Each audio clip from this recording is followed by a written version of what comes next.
سلام فرشته های من، به کانال من خوش اومدید.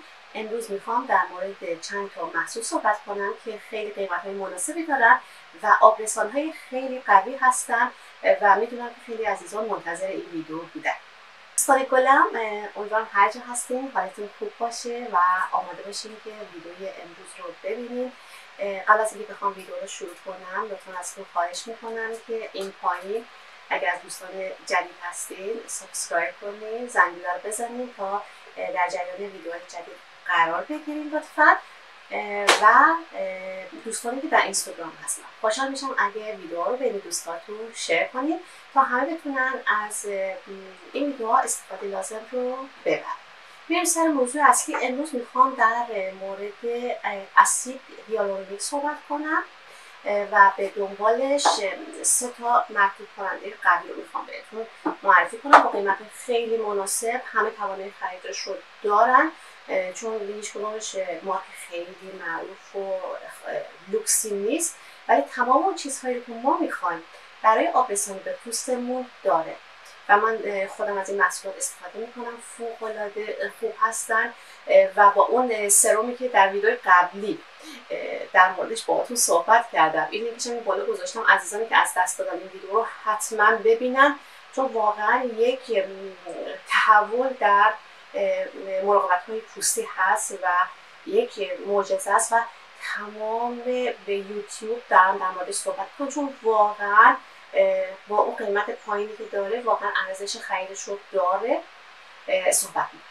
خب اسید هیالورونیک پوست بچه‌ها رو دیدین چقدر نرم و لطیفه، به خاطر اینکه سرشار از اسید هیالورونیکه و به مرور زمان وقتی که انسان پا به سن میذاره و پیرتر میشه این اسید هیالورونیک کمتر و کمتر میشه و باعث میشه که پوست اون لطافت و شادابی که در بچه ها داره رو از دست بده.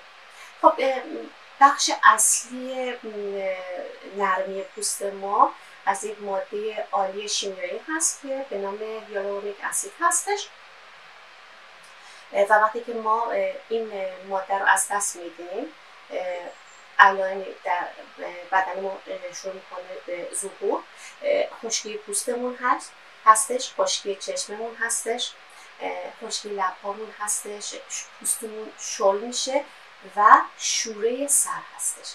علائم کمبود اسید هیالورونیک هستش و در اصل میتونیم بگیم که هیالورونیک اسید جوان کننده پوست هستش و 8 برابر خودش در خودش آب داره و اگه بخوایم بگیم که از چه مواد غذایی استفاده کنیم که این رو به بدن ما برسونه، گوشت گاو، حالا اگه عزیزانی هستن که گوشت مصرف نمی‌کنن، اسفناج، چغندر، حبوبات و نخود سبز، هویج و بادام. اگر روزی 8 بادام بخورید این خیلی مفید هستش و هیالورونیک اسید قوی رو به بدنتون میرسونه. در ادامهش گوجه فرنگی، توت فرنگی، آناناس و کدو. خب توت فرنگی، بلوبری و رازبری همیشه اون معجونی است که من خودم درست میکنم و هر روز یک لیوان بزرگ ازش می‌نوشم. اینها رو در نظر بگیرید که در این مواد غذایی هست، پس حتما در رژیم غذاییتون اینها رو عزیزان لحاظ کنید. و در کنارش قرص هیالورونیک اسید هم هستش. یک گروه از تکنسین های بیوتی این رو تشخیص میکنن، ولی در کنارش پزشکان هم هستن که برای دردهای مفاصل و خشکی چشم هم این قرص رو میدن به مریض ها. کرم هایی که حاوی اسید هیالورونیک اسید هستن در اصل پوست شما رو پانسمان میکنه، در اصل یک درمان هست. اسید جزء موادی هست که وارد پوست میشه و کارش آبرسانی و نگه داشتن آب در پوست هست و خاطر همین بعد از مصرف پوست شاداب و ترد میمونه. اگر از کرمی که برای دور چشمتون استفاده میکنین حتما اینو در نظر بگیرید که حاوی هیالورونیک اسید باشه، وگرنه میتونید همون کرمی که روزانه مصرف میکنید برای اطراف چشمتون هم استفاده کنید. هیچ موردی نداره. این هیالورونیک اسید رو کرم هاشو، حالا سرم هاشو، لوسیون هاشو قبل از آرایشتون حتما به صورتتون بزنید. هیچ منافاتی نداره با لوازم آرایش، اتفاقا خیلی هم خوب هست چون پوستتون رو شاداب نگه میداره و فکر میکنم که اون کرم پودر و فاندیشن که استفاده کنید خیلی راحت‌تر رو پوستتون میشینه. پس هیچ محدودیتی نداره، میتونید خیلی راحت ازش استفاده کنید. حالا میریم سر محصولاتی که حاوی هیالورونیک اسید هستن و برای پوست خوب هستن. عزیزانی که پوست‌های خیلی خشک دارن، پوست‌های خیلی حساس دارن، این کرم اول رو بهشون معرفی میکنم. محصول فرانسوی هستش، خیلی قدرت ابرسانی قوی داره و از کلمه ریچ برای این محصول استفاده کرده. خیلی ثروتمند و غنی از ابرسانی هستش و مخصوص پوست‌های همونطور گفتم برای پوست‌های خشک و حساس هستش. علاوه بر هیالورونیک اسید حاوی ویتامین ای هست و آنتی اکسیدان که باعث میشه رادیکال‌های آزادی که در محیط هستن رو و باعث آسیب به پوست میشن رو جلوش رو میگیره و وقتی که از این کرم استفاده میکنین حتی تا 24 ساعت ابرسانی رو تو پوستتون انجام میده. پس اولیش از مارک اون هیدرات هستش بچه‌ها. دومین مرطوب کننده که میخوام بهتون معرفیش کنم و مورد تایید درماتولوژیست ها هست، یعنی این رو به شکل دارو به کسانی که مشکلات پوستی دارن میدن و اون هم مسئول نیست جز سراوه. سراوه یک لوسیون مرطوب کننده هستش عزیزان که حاوی هیالورونیک اسید هستش.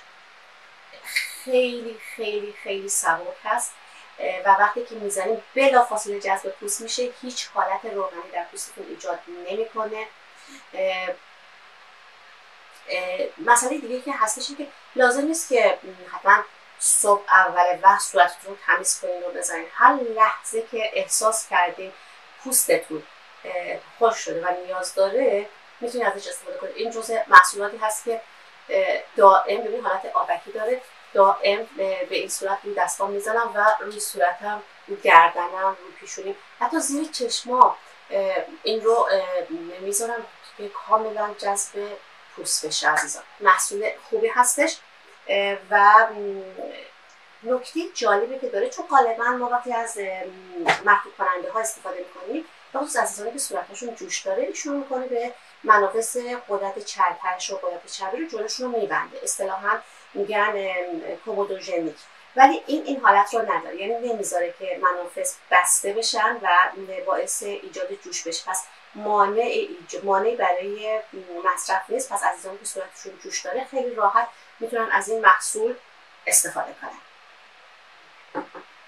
یک کرم هست مال لورال هستش و به اسم کرم شب هستش، ولی چیزی به نام چیزایی که بهش گفته شده برای فیلر هست. کاری انجام نمیده برای فیلر هست، ولی من بیشتر این رو برای هیالورونیک اسید فراوانی که داخل این محصول هست دارم خریدمش و دارم به شما معرفی کنم. ببینید کرم خیلی سبک و آبکی و بنفش رنگ هستش و اینکه برای چی شب ازش استفاده میکنم و چرا این رو جزء کرم های شب گفته، بخاطر اینکه هیالورونیک اسید وقتی طولانی مدت روی پوست بمونه خیلی بهتر هست، خیلی به نفع ما هستش و میتونه قشنگ، یعنی وقتی که صورت رو میزنیم و میخوابیم کاملا جذب پوست میشه و وقتی پا میشیم صبح صورت رو میشوریم اون احساس فرش بودن و خوب بودن کیفیت پوستمون رو حس میکنیم عزیزان.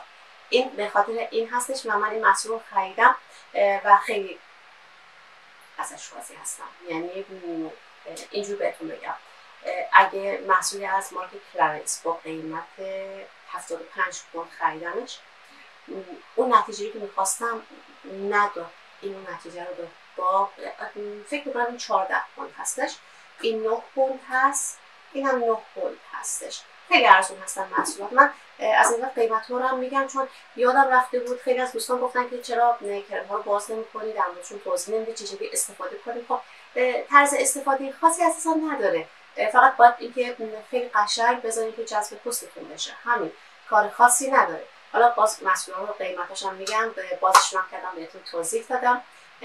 امیدوارم مفید واقع شده باشه عزیزان پس بعد از اون سرم به اوردینری که برای جوش، ضد لک، ضد چروک، ابرسان بود و بهتون پیشنهاد میکنم که هر صبح و شب از اون محصول استفاده کنید.